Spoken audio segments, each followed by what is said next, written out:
귀한 찬양 하나님이 받으신 줄로 믿습니다. 마이크 볼륨을 좀 올려 주시기 바랍니다. 오늘도 여러분 하나님이 예배해 주신 말씀으로 큰 은혜의 시간이 되시기를 바랍니다. 아멘. 제가 늘 말씀드리죠. 주일 아침에 와서 복잡하게 앉아 계시면 천국도 복잡하게 가는 것이고 편안한 마음으로 말씀을 들으시면 천국도 편안하게 가신다.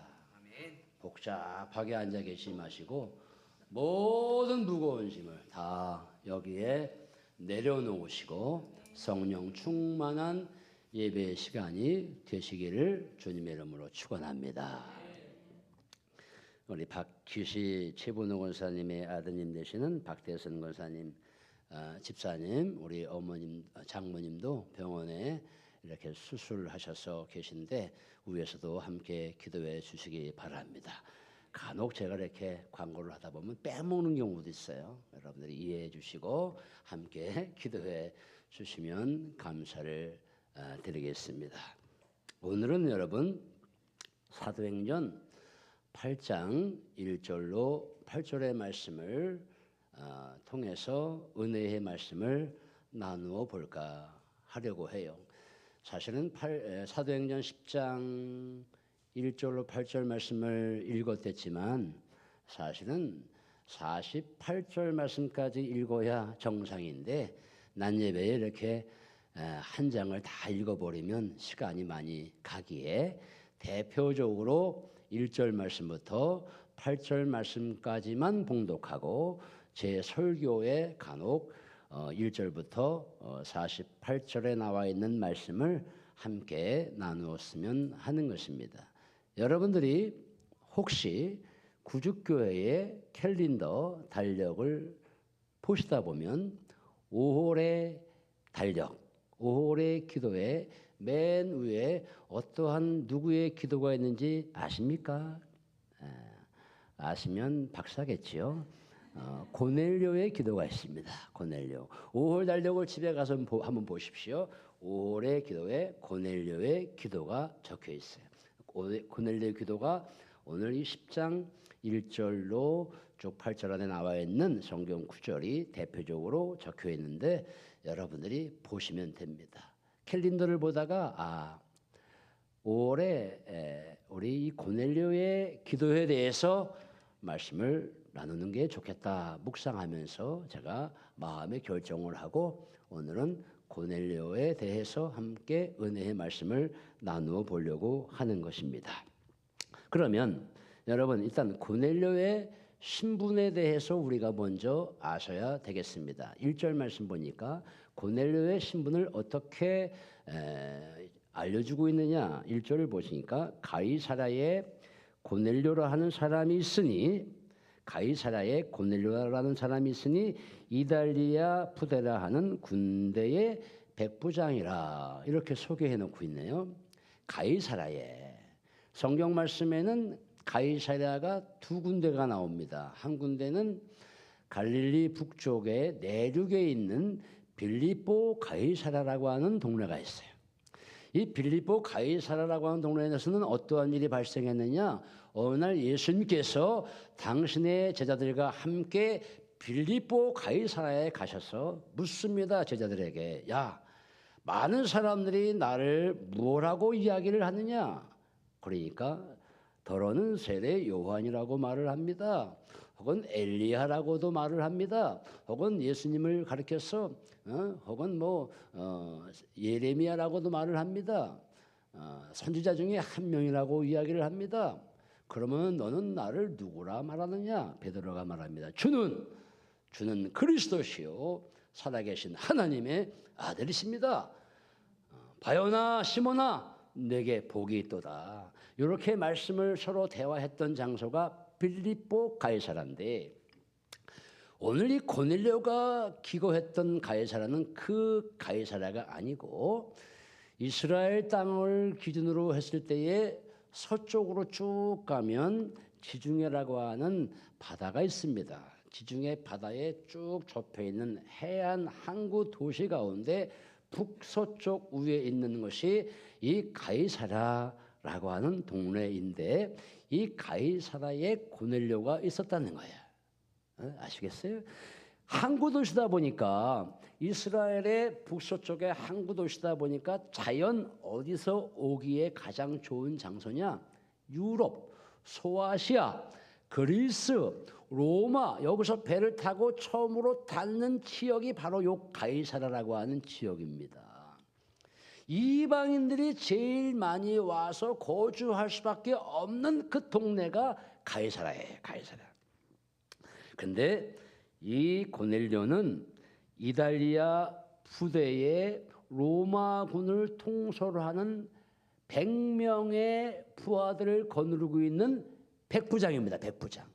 100명의 군사 100명의 부하들을 거느리고 있는 지휘관이니 우리나라 말로 하면은 아마 중대장 격이 되는 신분을 갖고 있는 사람이 고넬료이지요. 오늘 저는 이 고넬료를 통해서 은혜의 말씀을 나누어 볼까 하는 것입니다.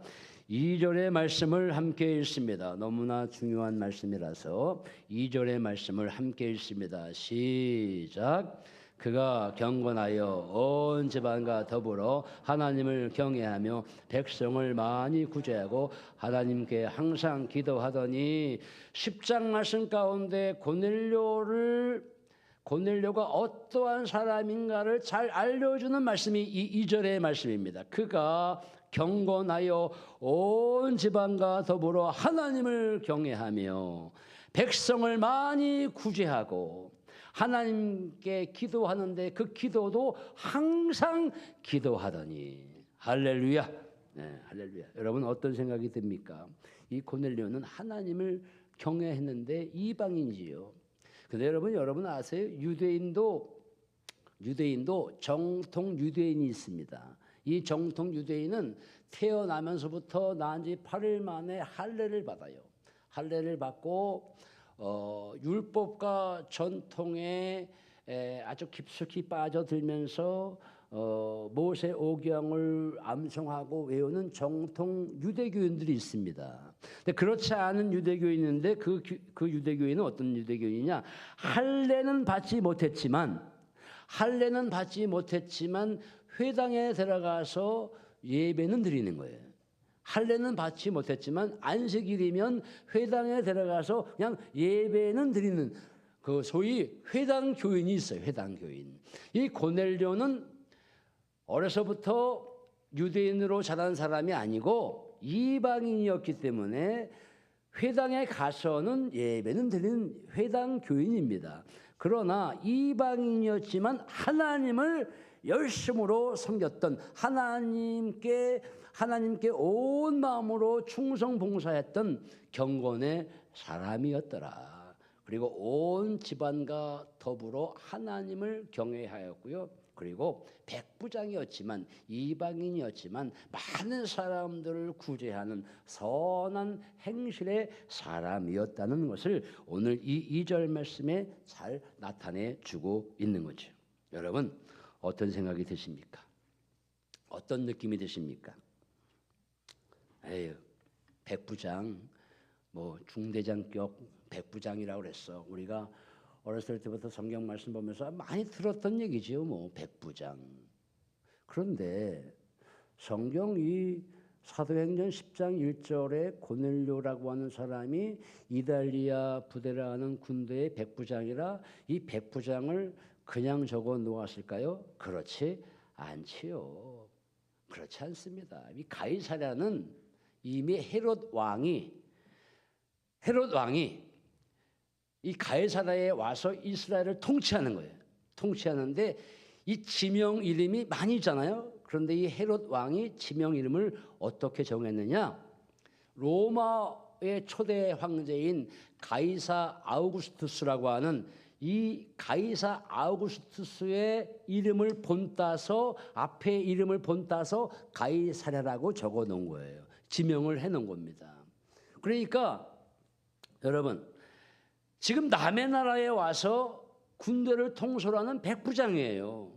그리고 주변에는 지금 헤롯 황제가 있고 지방 총독들이 지방 총독들의 관저가 있는 지역이 어디냐? 이 가이사랴라고 하는 동네입니다. 백부장이었어요. 백부장. 환경이 좋지 않아요.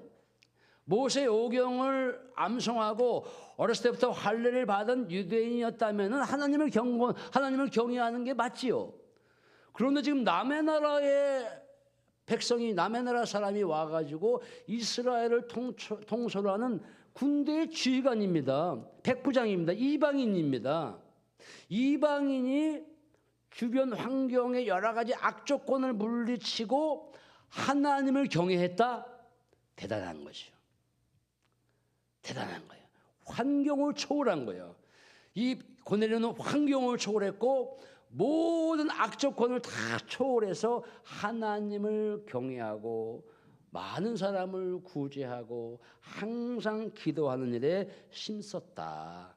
이 말씀을 우리가 한번 깊숙이 묵상해 보자라고 하는 것입니다. 여러분, 하나님을 믿는 것은 환경을 초월해서 믿어야 하는 거예요. 환경을 초월해서 믿는 것이고 조건을 초월해서 믿어야만 그 사람이 믿음의 사람이다라고 하나님께 인정을 받는 것이지요. 백부장도 하나님을 믿더라. 백부장도 기도하더라. 여러분, 백부장이 기도하더라 이 말씀을 온 마음으로 느끼시기를 바랍니다. 온 마음으로 느끼십시오. 하나님을 믿을 수 없는 환경의 사람인데, 조건의 사람인데 하나님을 믿었고 온 집안 사람과 더불어 하나님을 믿었다는 거예요. 저는 얼마 전에 감리교 평신도 단체에서 운영하는 웨슬리 타임즈라고 하는 인터넷 신문이 있어요. 인터넷 신문을 보다가 저 안양 감리교회의 양정호 장로님이라고 계신데 그분은 지금 원로 장로님이세요.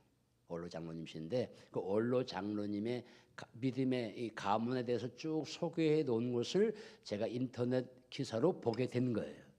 이 양정호 장로님을 기준으로 하여, 이 양정호 원로 장로님을 기준으로 하여 당신의 할아버지가 계셨는데 이 할아버지가 공주 제일교회의 초대 교인이십니다. 공주 제일교회 초대 교인이신데 이분이 그 교회를 위해서 2만여 평의 땅을 공주 제일교회에 헌납했다는 거죠. 이 양정호 장로님, 원로 장로님의 기준으로 아버지인 이 양재순 장로님은 화은교회, 지금의 열림문교회라고 있는데 그 열림문교회에 2천여 평의 땅을 헌납하여 기증했다는 그런 소식입니다. 본인은 소장품 26점을 공주 박물관에 기증해 놓고 안양 감리교회를 열심으로 섬기는 원로 장로님이십니다.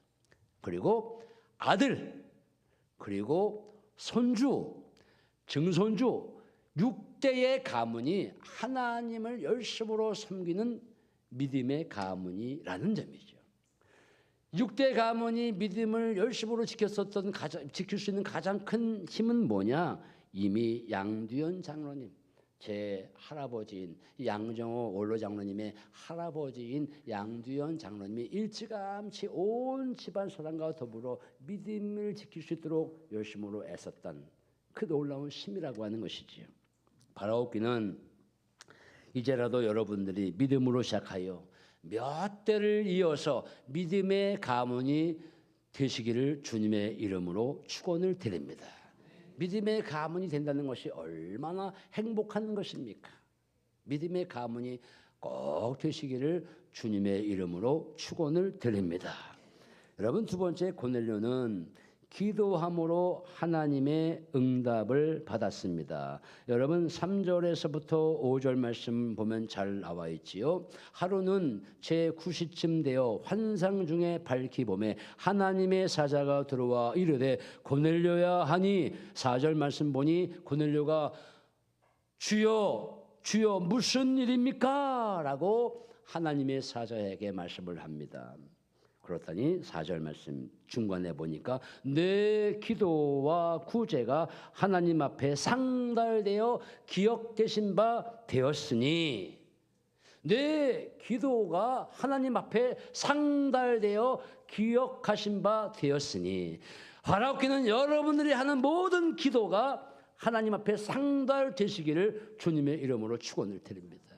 고넬료만의 기도가 아니라 여러분들이 무릎 꿇어 간절히 기도하는 기도가 하나님 앞에 상달되어 기도 응답으로 역사한다면 얼마나 훌륭하고 아름다운 것이겠습니까? 기도 응답의 내용이 뭐겠습니까? 너는 사람들을 보내거라. 사람들을 보내는데 어디를 보내냐면 저 욥바로 보내거라. 욥바로 가면 무두장이 집에 반드시 무두장이 시몬의 집에 시몬이 있을 거라는 거예요. 이것을 하나님의 음성으로 고넬료에게 들려주었다는 거예요. 이게 기도 응답의 내용입니다. 욥바에 베드로가 있는데 베드로를 초청하여 설교를 듣든지 아무튼 베드로를 초청을 하고 하는 거예요. 베드로는 지금 어떤 상황입니까? 이 사도행전 9장 끝에쯤 보니까 베드로는 이미 욥바라고 하는 곳에 지금 기거하면서 다비다라고 하는 여자가 죽게 되었어요. 그런데 하나님의 놀라우신 역사하심으로 베드로는 이 다비다를 일으켜 세웁니다. 다비다야 일어나라! 라고 하니까 다비다가 일어나는 현상이 9장 마지막 쭉 부분에 나와 있거든요. 이 욥바에 지금 베드로가 있으니 고넬료야 넌 사람을 보내서 그 욥바에 있는 베드로를 초청하거라. 이 응답을 받게 된 것입니다. 욥바는 어디입니까? 욥바는 가이사랴로부터 시작해서 50km로 걸어서 내려오는 항구 도시, 거기도 욥바입니다. 50km를 걸어서 내려와야만 욥바가 있는데, 이 고넬료는 사람을 시켜서 욥바에 있는 베드로를 청하라고 하지만 심부름하고 있는 이 사람들은 욥바에 가서 어떻게 베드로를 알게 됩니까? 알 수가 없지요. 알 수가 없어요. 그런데 여러분 9절 말씀부터 여러분 중요한 말씀이 있어요. 9절 말씀 한번 보시겠습니다. 9절 말씀 함께 읽습니다. 9절 말씀 10장 9절 말씀이에요. 나와 있지 않습니까? 네, 여러분 성경책 보십시오. 9장 10장 9절 말씀 시작. 이튿날 그들이 길을 가다가 그 성에 가까이 갔을 그때에 베드로가 기도하려고 지붕에 올라가니 그 시각은 제6시더라. 욥바에 베드로가 있었는데 이 고넬료의 심부름을 하고 있는 사람이 터덜터덜 내려왔습니다. 욥바라고 하는 곳에 가보니 지붕 위에 누군가가 올라갑니다. 베드로입니다. 베드로. 하나님은 고넬료의 심부름꾼과 이 베드로를 극적으로 만나게 해주는 놀라운 기적을 행해 주셨다는 것이에요. 하나님은 욥바의 베드로가 계신 것도 아셨어요. 우리 하나님은 머리털까지도 세신 바 되신 분이 우리의 하나님이십니다. 우리의 하나님은 나보다 나를 더 잘 아시는 분이 하나님이십니다. 간혹가다 나는 여기 서 있는 저는 나도 내가 나를 잘 몰라요. 그런데 하나님은 내 마음속 깊은 곳에 나보다 나를 더 잘 아시는 분이 하나님이십니다. 여러분 우리는 그런 하나님을 믿고 있습니다. 우리 하나님은 우리의 모든 속속들의 세밀한 부분까지 다 알고 계십니다. 그리고 우리 하나님은 어디에나 계십니다. 시편 139편 7절 말씀에 제가 굉장히 좋아하는 성경 구절이 있죠. 내가 주의 영을 떠나 어디로 가며 주의 앞에서 어디로 피하리까? 내가 하늘에 올라갈지라도 거기 계시고 내가 스올에 가 자리를 편다 할지라도 거기 계시고 스올이에요. 지옥이에요. 지옥. 내가 하늘에 올라가 있다 하더라도 하나님은 거기 계시고 내가 지옥에 가서 자리를 편다 할지라도 하나님은 거기 계시고 내가 새벽에 날개를 달고 바다 끝으로 막 도망갑니다. 내가 하나님의 눈을 피하기 위해서 날개를 달고 바닥바닥바닥 해가지고 바다 끝에 거합니다. 거기 바다 끝에 거한다 할지라도 하나님은 거기 계시다라는 거예요. 주의 손이 나를 인도하시며 주의 오른손이 나를 붙드시리이다. 어디를 가도 주의 손이 나를 인도하시고 주의 오른손이 나를 붙들어 주신다는 거예요. 우리 하나님께서는 강하게 역사하십니다. 여러분, 고넬료는 기도의 응답을 받았습니다. 고넬료는 하나님으로부터 기도 응답을 받았습니다. 우리가 살아가면서 우리는 어떤 사람이 되어야 되겠습니까? 우리는 항상 기도하면서 반드시 기도 응답의 역사를 받아야 할 줄로 믿습니다. 환상을 보아야 할 줄로 믿습니다. 항상 기도하는 자만이 하나님의 응답을 받습니다. 기도하지 않으면 아무 일도 일어나지 않습니다. 그러므로 사랑하는 성도 여러분, 항상 기도하는 믿음의 식구들 되시기를 주님의 이름으로 축원을 드립니다. 마지막입니다. 10장 44절로 45절 말씀을 우리 안 집사님께서 읽어 주시겠습니다. 10장 44절로 45절 말씀입니다. 베드로가 이 말을 할 때에 성령이 말씀 듣는 모든 사람에게 내려오시니 베드로와 함께 온 할례 받은 신자들이 이방인들에게도 성령 부어 주심으로 말미암아 놀라니. 아멘. 베드로가 이 말을 할 때에 성령이 말씀 듣는 모든 사람에게 내려오시니 베드로와 함께 온 할례 받은 신자들이 이방인들에게도 성령 부어 주심으로 말미암아 놀라니. 여러분, 저는 오늘 말씀 중에서 이 10장 44절 45절 말씀이 결론이자 하이라이트입니다. 정말 중요한 말씀이죠. 왜 고넬료의 기도가 10장 1절 말씀부터 8절 말씀에 적혀 있느냐? 베드로를 초청했더니 베드로가 강하게 성령의 이끌림 받아 10장 거의 절반이나 뜨겁게 고넬료의 집에 와서 설교합니다. 뜨겁게 설교하는 거예요. 설교하고 나니까 어떤 역사가 벌어졌느냐? 44절, 45절, 48절의 말씀까지의 역사가 일어나게 된 거예요. 그런데 여러분, 44절 말씀부터 45절 말씀 보니까 고넬료의 집에 무엇이 임했느냐? 성령이 임하였어요. 중요한 것은 여러분, 그동안은 베드로가 열심히 설교를 했어요. 바울이 열심히 설교를 했어요. 유대인들이 다 은혜 받고 성령 충만했습니다. 그런데 사도행전에 이방인이 처음으로 성령 충만함, 이방인이 은혜를 받는 사건이 어디에 적혀 있느냐? 이 사도행전 10장 44절, 48절 말씀에 쭉 나와 있는 거예요.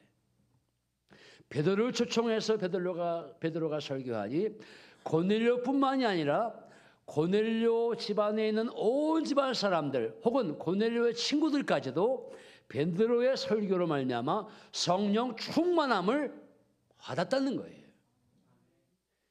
이방인이 성령 충만함을 받았다는 것은 왜 중요하냐? 왜 중요하냐? 그것은 유대인들만 알고 유대인들만 성령 충만했다면 복음이 유럽으로 넘어가서 영국으로 넘어가서 아메리카로 와서 우리 한국 동아시아로 오지 않았어요. 그런데 이 고넬료 집안이 은혜 받고 성령 충만하다 보니까 성령의 역사는 성령의 충만함은 유대인만이 느끼는 것이 아니구나. 이방인도 얻을 수 있고 이방인도 성령 충만함을 받는 것이구나. 할렐루야. 이방인이 성령 충만함을 받게 되는 놀라운 기적의 사건의 첫 번째 포문이 어디에 있느냐? 이 사도행전 10장 말씀에 나와 있는 거예요. 그러면 여러분, 그러므로 10장 말씀은 굉장히 중요한 역사적인 사건이자 기적의 사건을 적어놓고 있는 말씀이죠. 여러분, 우리 교회 교인들 수준이 아주 뛰어나다라고 하는 말을 제가 많이 들었습니다. 부임해 와가지고 우리 교회 교인들 수준이요 아주 뛰어납니다. 우리 교회 미술이면 미술, 예술이면 예술, 음악이면 음악 아주 뛰어납니다. 저는 콩나물 대가리 그거 하나 간신히 보면서 찬송을 부르는 목사입니다. 콩나물에 뿌리가 하나 달린 거, 두 개 달린 거 많이 있죠. 그런데 저는 간신히 그냥 4분의 사막자만 나와 있으면 그냥 간신히 안심하고 찬송을 부르는 사람이에요. 그냥 은혜로 찬송을 부르는 거지요. 미술도 마찬가지예요. 저는 뭐 미술 아는 게 없어요. 제가 이런 사람이에요. 제가 프랑스에서 기차 타고 저 북쪽으로 가면 밀레가 열심으로 그림을 그렸던 동네가 있거든요. 바르비종. 그래도 그런 바르비종은 갔다 온 사람이에요. 제가 바르비종 가가지고 밀레가 열심으로 그림을 그린 그 아름다운 고요한 동네 바르비종은 갔다 온 사람이에요. 여러분 저녁종 울리는 그 해질녘에 이삭을 줍는 미술 그림 보셨지요?